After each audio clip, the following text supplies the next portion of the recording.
Hi everyone, thank you for joining me. This is Living Divinity. I just want to say thank you, all my subscribers. I really appreciate you. It makes me so happy that I am in double digits and I'm past the halfway mark to reach 100. Sometimes it takes a little while to grow things, right? You plant the seed, you nurture it, you water it, make sure that the weeds aren't overgrown, and you say prayers and affirmations, and things will grow. So thank God for that. Okay, I'm going to read out of the Bible.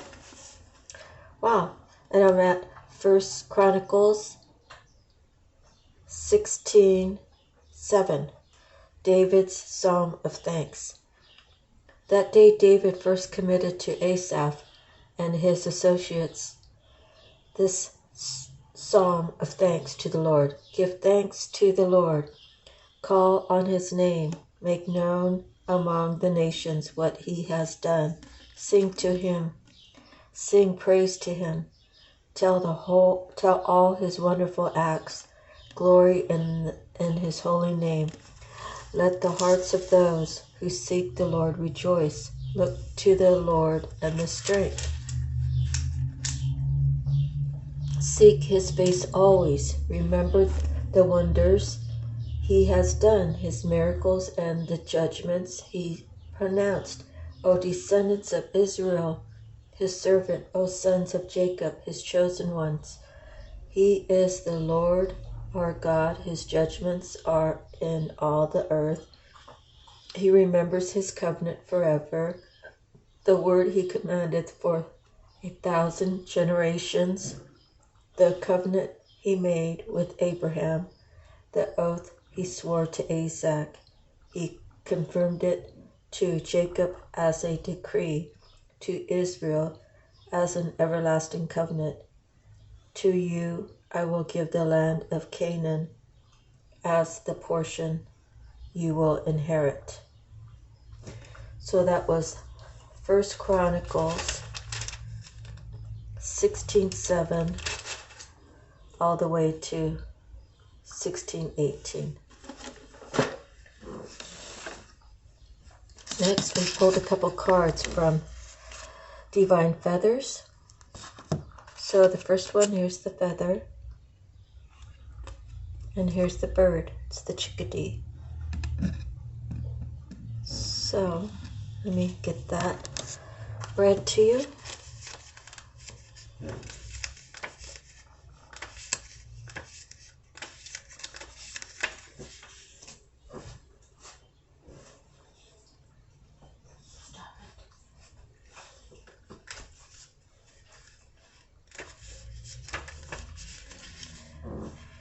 Chickadee is a small but mighty bird that often serves as the community messenger. Their unique song is considered to bring news to others in their habitat. They have unusual brain patterning that allows them to shed old information each fall to create space for new information and to keep adapting to the changing environment. The chickadee messenger signals communication from others and encourages us to look at our own manner of expression. Is what we are saying truthful, supportive, and kind? Chickadee urges us to review our patterns and see what needs to be released. The message. Chickadee reminds us of the value of reviewing our lives to assess where there is room for letting go so that we may invite in the new. Clearly examine your communications to others as well as yourself to notice what patterns or habits may be weighing you down. Are you stuck in a rut? Are your dreams delivering messages? Chickadee chirps to remind you to pay attention to words, actions, and signs of changes to come. The energies, communication, activity, adaptability. The season is spring and fall. The element is earth and air. The color black, white, gray, and brown. The affirmation, I choose to surrender all thoughts words, and patterns that hold me back. Next, here's a really fluffy feather, and it is the feather of the ostrich.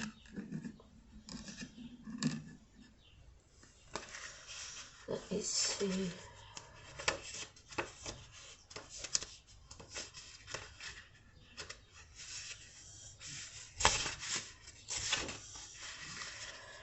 While he cannot fly, the ostrich is a creature of great strength and speed. This exotic bird, with his head held high, is seen as symbolizing higher knowledge and intuition. At the same time, he embodies grounding and a tangible connection to the earth.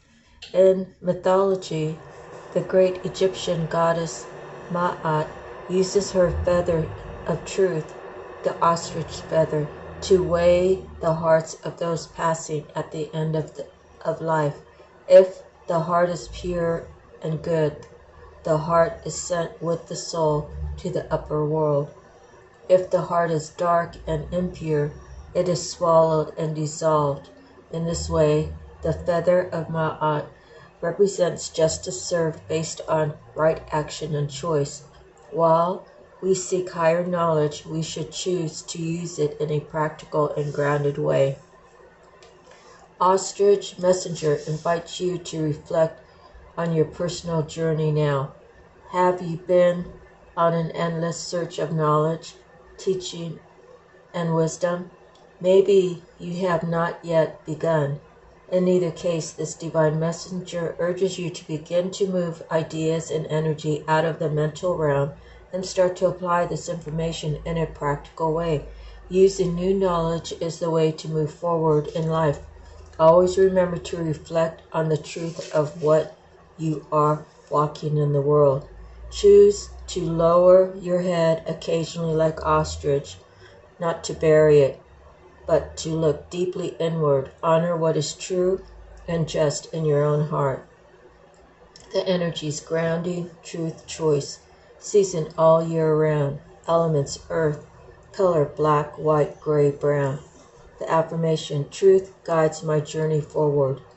I am fully grounded in this way.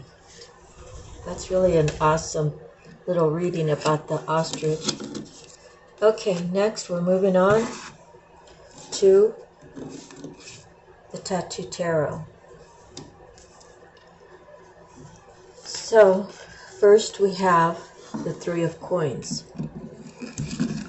The Three of Coins talks about like a collaboration, a group effort. Talks about good reputation, craftsmanship, high standards, skill and accomplishment.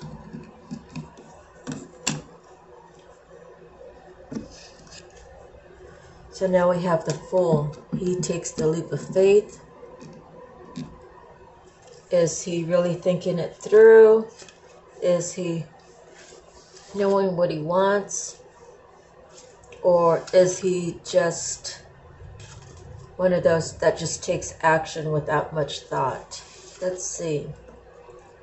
He's the seeker. He's innocent. He's naive. He's courageous. He's humorous. Living in the now. Journey's outset. Burst of energy. Everything is open. All paths available. Madness. Folly. Instability. Apathy.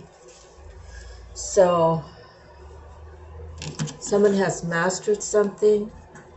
Have they mastered their thought process? And now they're ready to take a leap of faith? Or have they mastered their position where they're at and they're saying, I'm taking my dog, taking my bag, taking my stick, and I'm going to let the sun shine upon me and give me direction. Next we have the King of Swords. Now is this king him, or is this king a separate person? It's going to fit different in everybody's story. And whatever doesn't resonate, just push to the side. Could be someone energetically. The King of Swords is usually a businessman, a lawyer, judge, authority, power, someone who has experience, and usually is justice and fairness, military intelligence.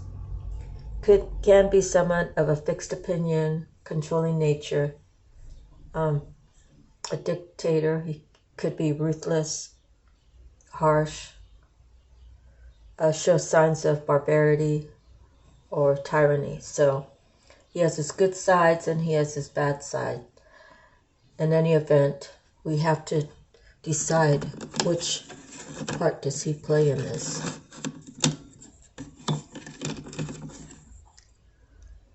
Is it someone trying to stop the fool from taking a leap? Or is it in fact the fool who really is the king of swords and he's mastered where he is in life and he's ready for a change? The Five of Wands is some sort of competition. It's having to protect what you have. It's a battle for life and success, play acting, conflicting opinions, ambitious, too many choices. Again, what part? I kind of feel like this Three of Coins has mastered everything where they're at. And you know, some people are really good at staying on a job for like 30 years and retiring, right? Or 40 years.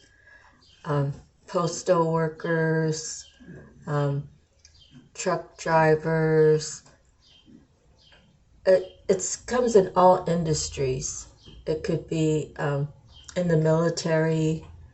You know, people can strive and do one job for a long time and be totally satisfied. This doesn't seem to be with this guy. He wants to take a leap of faith. Now, again, is it him that's stopping him, or is this part of him that's saying, I'm going to stand in my truth. I don't care what it takes for me to get what I want. If I have to be barbaric about it, so be it. I will fight everybody to get to where I want to go or get the things that I want in life. Okay, the Two of Coins is next. The Two of Coins is,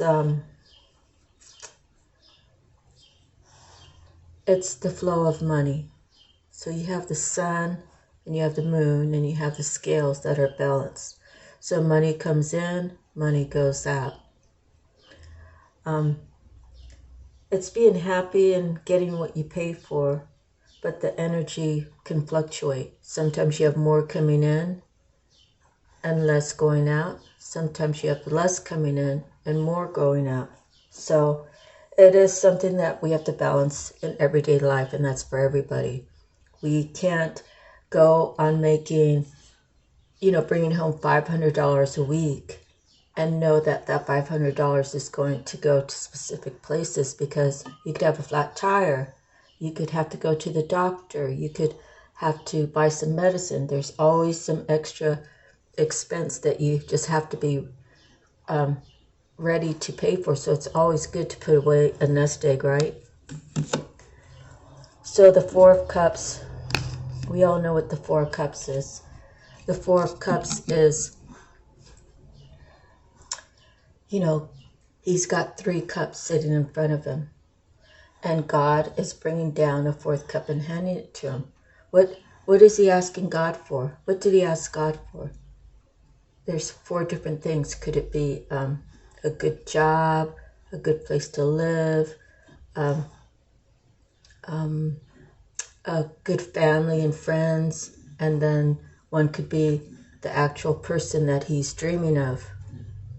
I want this person in my life, this kind of person. And then God drops someone in there and he's like, no, that's not her. That's not what I asked for. It is, but it isn't. And I can't figure out, is this person actually my partner? Is that the one God chose for me? Or is it a fake one? Is it imitation? So he turns away the fourth cup. And then we have a whole bunch of court people. So I don't know who they are. Kind of sounds like there's a whole bunch of people in one person's business, okay? So here we have the King of Coins. Now, is he the King of Coins? Is he the King of Swords? Is he a combination of both? But the King of Coins, he knows how to handle his money. He's he's full of character. He's mastered his position. He's mastered his life. He's successful. He's victorious and brave. The bad in him is if he has like a defect of some sort that he focuses on. Can he be dangerous if he doesn't get his way? What are his weaknesses? And can he be corrupted? Or can he be perverse? Perverse would be, of course, I have all this money. Here, let me give it to Susan. She's going to give me whatever I want from her and then go on her way. And then he's going to have a whole concubine of women. And he's going to be able to play them all like that because he has the money to throw around, and a lot of women are out there looking for that rich one to take them home to wife them up. But if they're taking and giving up, it's just my opinion, but if they know that he's giving to all these other people and they're giving it, the woman is giving it up to him because he gives them money, that's not, you're selling yourself short, okay? So, but that's what I think this King of Coins is on his mischievous days. Next, and he could also be someone who's involving other people to keep the King of Swords from taking that leap of faith. Oops. So here we have the Knight of Cups. Where does he play in this whole scheme? The Knight of Cups is, I feel like the Knight of Cups is someone who really loves and is learning about love. But can he be misguided? Life is full of turns and twists. So when people see you doing a little bit better, they will pull in all of their little minions and send them out to befriend you, yet to pump you for information to see where they can get an edge in. So it's a terrible way to think that, is there anybody in the world that we can trust? Is there anybody that will not have their agenda before mine? Who will give me their honest opinion? Who will just give me their best advice? So you have to be very careful on who you seek for information. So the Knight of Cups, he has to do with advancing, arriving, coming on board. What side of the board is he coming on? Is he coming on to defeat someone, or is he coming on the side of protection?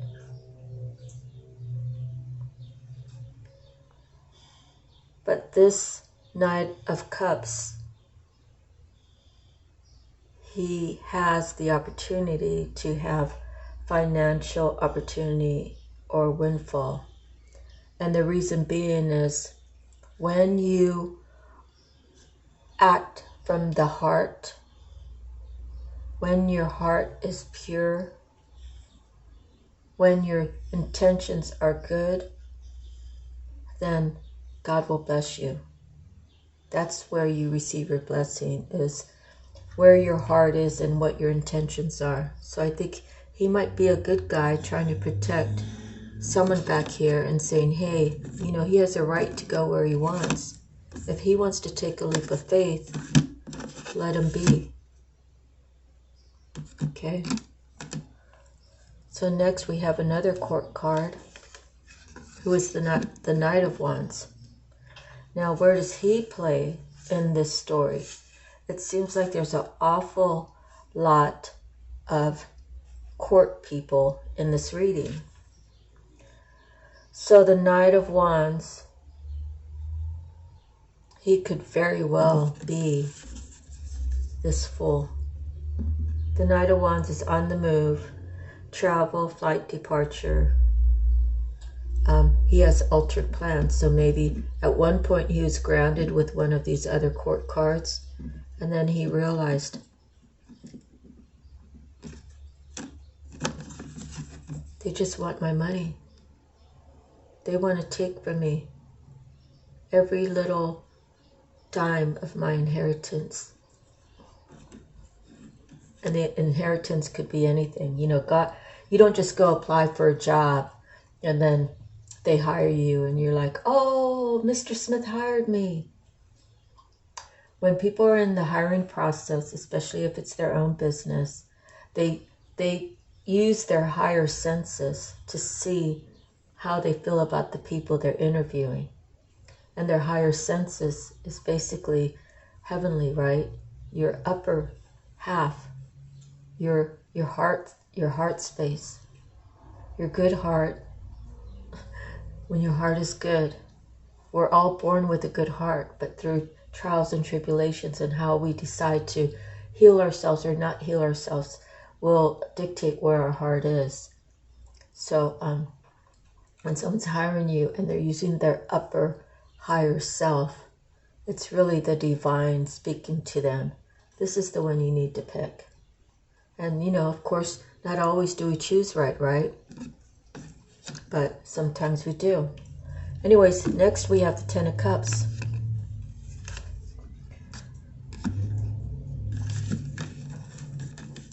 Is it this Knight? And this Knight, these could all be full-grown people.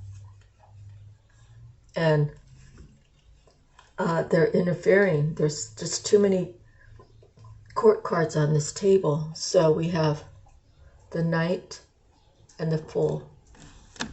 And there's a Ten of Cups that's waiting for him. Is it at a distance? Is that why he doesn't actually have it and why he's really afraid? This card always makes me think he's freaked out, but his third eye is open. See? Next we have the Knave of Coins.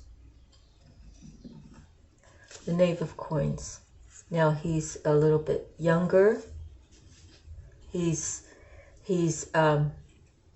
one that's studying and having reflection upon his life. He's meditating. He's trying to apply the rules into his life with instruction. He has a yearning to learn and get knowledge. And he wants to collect and circulate information. So he can be wasteful.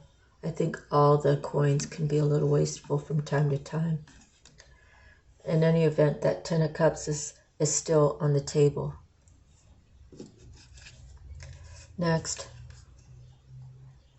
is he realizing that not only will he have the Ten of Cups with this person, but this is the Marriage card. So, if you were somewhere and you knew that this person and you together would be the Ten of Cups and Four of Wands, what would you do? Even if they were across town, or if they were across a body of water, if they were on the other side of the continent, what would you do? Would you be brave enough to get on that chariot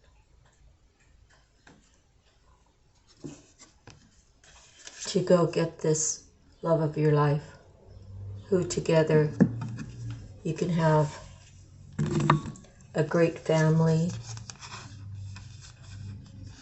and all the riches, because you will be on the right path. It's the direction that God is directing you to go. Will you take the chariot, or will you stay where you're at? You have free will. So here she is, waiting.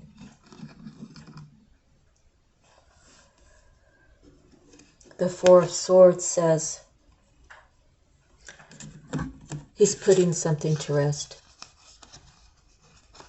Is he putting to rest the fact that he really needs to go? That is she really the one? Or is he putting it to rest that whatever's behind me is going to stay behind me? I'm going to put what's behind me to go to my future. Which is this? So next we have the Nine of Wands, which is having the stamina, the resilience to keep focused and carrying all these burdens to get to where you need to go. Sometimes you need to drop the burdens so that you are free to go. And here we have another court card. Are you the King of Wands? There's, how many kings are there in here? I think we have all the kings. So we have the King of Coins, the King of Wands,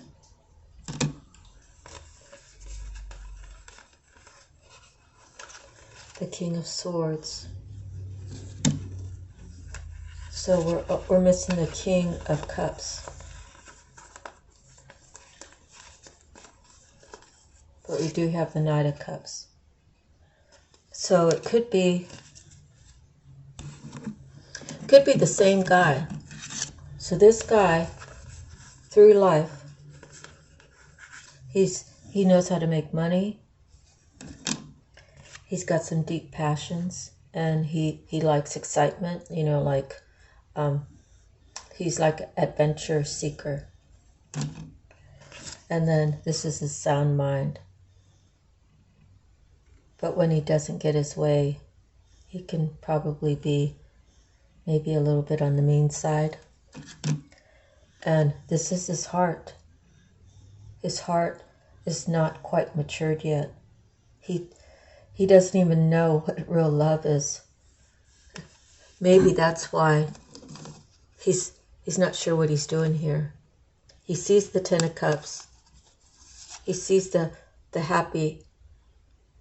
happily ever after. He sees it with her, whoever she is. And this is what God's guiding him to do. But he hasn't matured enough yet. He's just a knight. He doesn't really know what true love is. He's trying to imagine. But he does hold the other essence of these guys. The King of Coins, the King of Wands, and the King of Swords. So he's almost ready to be the Emperor, because once you have all four, once you've mastered all four, that's who you become. So next we have the Temperance. He needs to sit back. He needs to really think things through. He needs to balance it out. Who are the people around me, and what roles do they play in my life? Have they really been giving me the best advice, or have they been trying to pull me off of where I want to be? And what are the reasons why they would want to do that? Do they want me for themselves?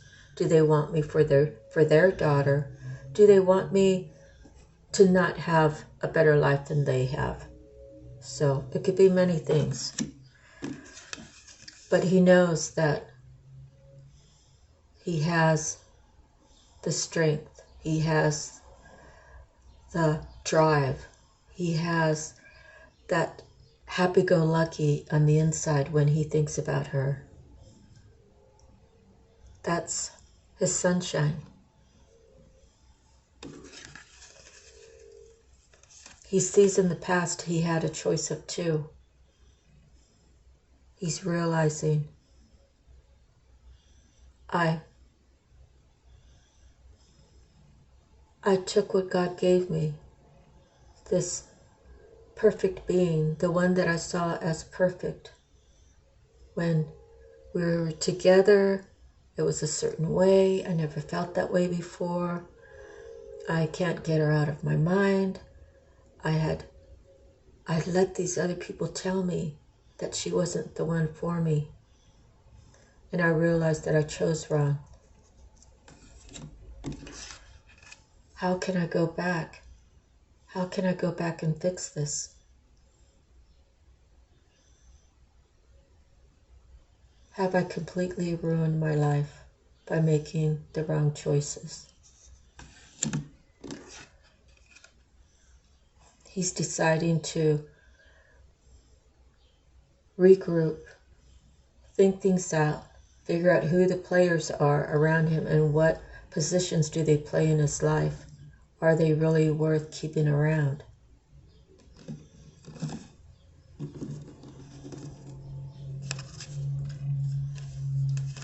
He sees her as his empress.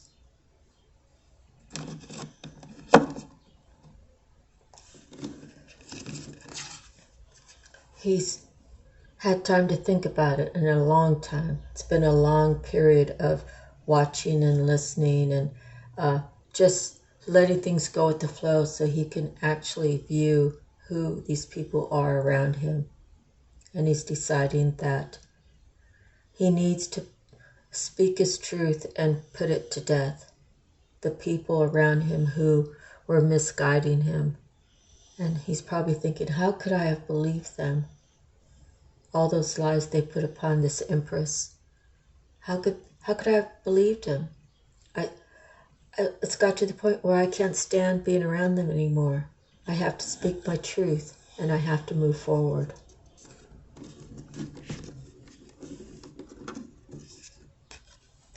And this is him speaking his truth.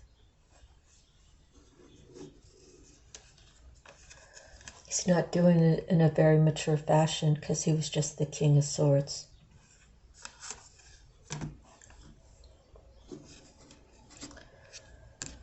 Okay, let's see. What are these here?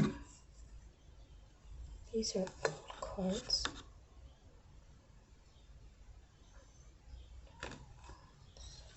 Yeah. Okay, so, yeah, he's not being very mature about it. But he's speaking his truth. The Seven of Swords is having like mental clarity. Make sure I'm telling you right on that Seven of Swords. Skillfulness and determination that needs to be used for the right purpose, considering escape from imprisoning situations. Manipulation that tends to backfire. Okay, so he's had a change of heart. That's what that Seven of Swords means. So next we have another involvement, a Knight of Coins. So someone keeps sending all these random people, they could be male or female, trying to get this guy to not take the leap of faith, not to get on his chariot. So we have the Seven of Swords.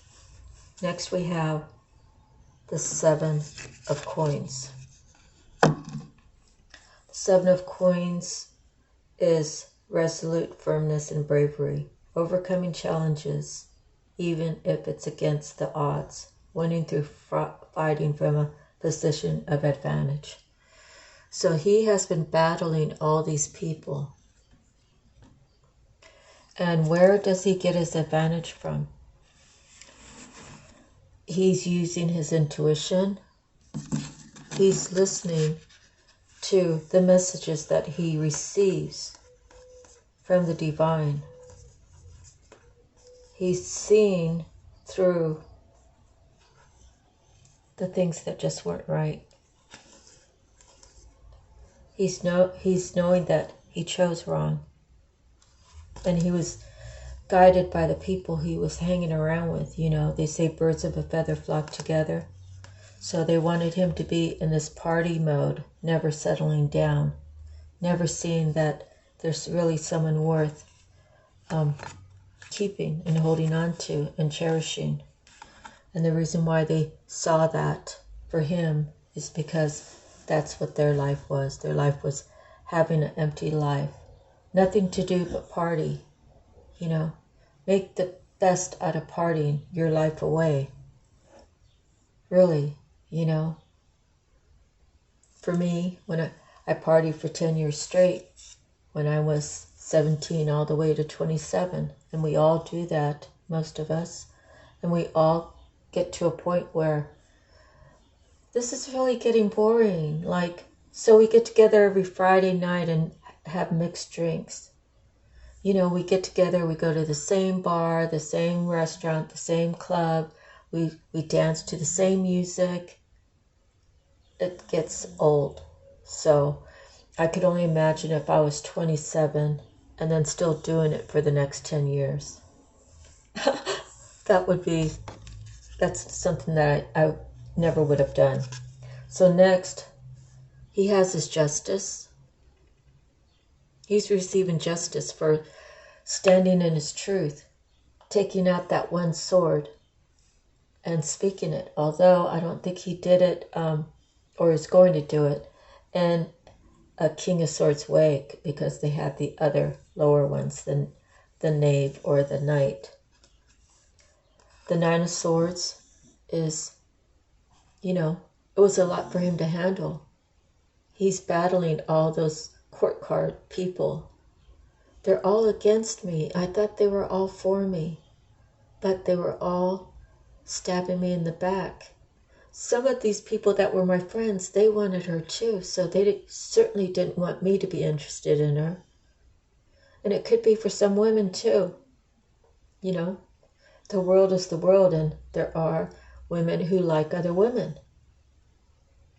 So this guy is, and again, put it where the sexes go. This is just the energy of the card, and we like to think that it's a man, but it doesn't have to be a man going through all this. But all the fighting, all the arguing, all the bickering, just to keep me where I'm at. And not only do I know this through justice, that she's the Empress. And I need to gather strength to get to my happiness. And part of going to her is leaving behind my old life. If in fact I want her. And this beautiful future of being married and having a stable family. And God gifting us a luxurious life. And how do I know all that? Because I have the justice. And now, the High Priestess card. Is it her that it carries the essence of the High Priestess? Has she been giving me messages, sending me messages on the email energetically? Of just the knowing?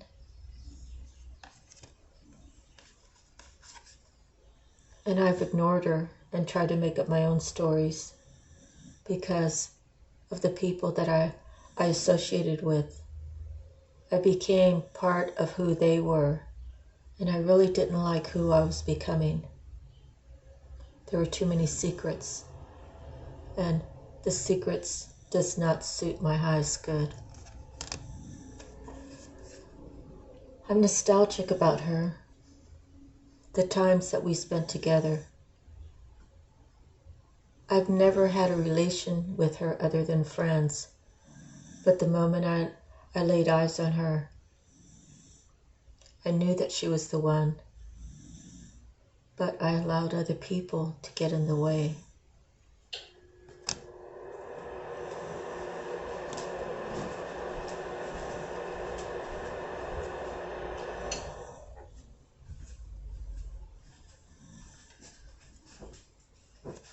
I really had to go back into a quiet little room by myself to really sort everything out. I had to pray to God to give me the wisdom to really just, please God, show me one more time a sign that I'm not supposed to be here and I'm supposed to be there. And I promise I'll follow through. And he received the signs because there's the Eight of Cups. That's leaving everything behind and venturing out to a new, better life. And this star, she really doesn't look happy. Maybe she's the star and he made her wait so long. Like, what is this? What am I waiting for? I've been holding on to these pictures of love. The cups of love have overflowed into these pictures. I've held them for so long. Is he even going to get here? Not only is he breaking his heart, he's breaking my heart. And this is a God-given relationship that God wants us to have each other. So God's heart is broken because he hasn't made it. The Two of Swords is realizing that he did choose wrong. And he's got to get out of his head and start moving in the right direction. The Five of Swords, there's still people trying to hold him back. There's still people trying to inflict fear into his mind. Is that the Queen of Wands, who only wants him for what he can give her? She's trying to protect him leaving her. She wants him to stay with her and not go to the one he really loves. And the Eight of Swords is he's going. He's going. So because she manipulated the whole situation, she brought in her people to give him 50 reasons why he shouldn't go to the one he really loves, that he should work things out with her. Now, he has already stood in his truth, and she will now be in the Eight of Swords because that's what she wanted for her. So be careful what you ask for, because God doesn't like ugly. And if you're asking for God to be ugly to someone, he will give you that exact same ugliness. So this man, whoever he is, the Six of Wands, he feels victorious now. He spoke his truth. He let her know, I'm not doing what you want me to do anymore. I'm going to do what makes me happy. He's happy that he stood in his truth and he's finally called his power back to him. He's called back all of his energy to be clean and purified by the Most High, by God Almighty, to give him the strength, the courage, the know-how, the everything about getting to point A to point B so he can have this.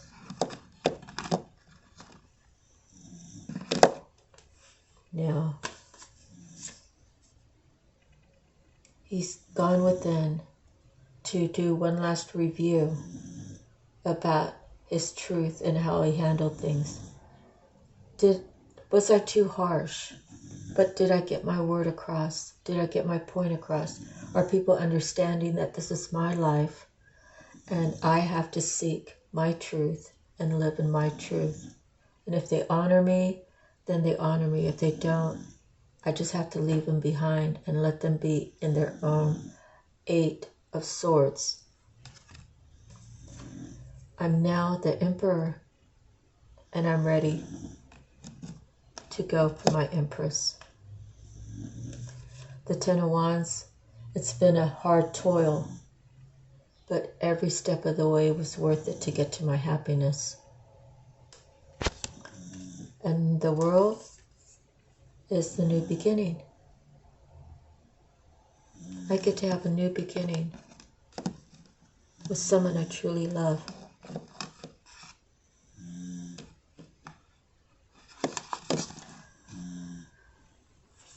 So I hope that was a reading for you. I hope it resonated. Whatever didn't resonate, just put to the side. Thank you so much for joining me. I really appreciate everybody supporting me by subscribing. Please don't forget to hit the like button and any comments that you put in, so when I become live, then I'll be able to chat with you and get to know who you are. Thank you again. God bless. Have a beautiful day.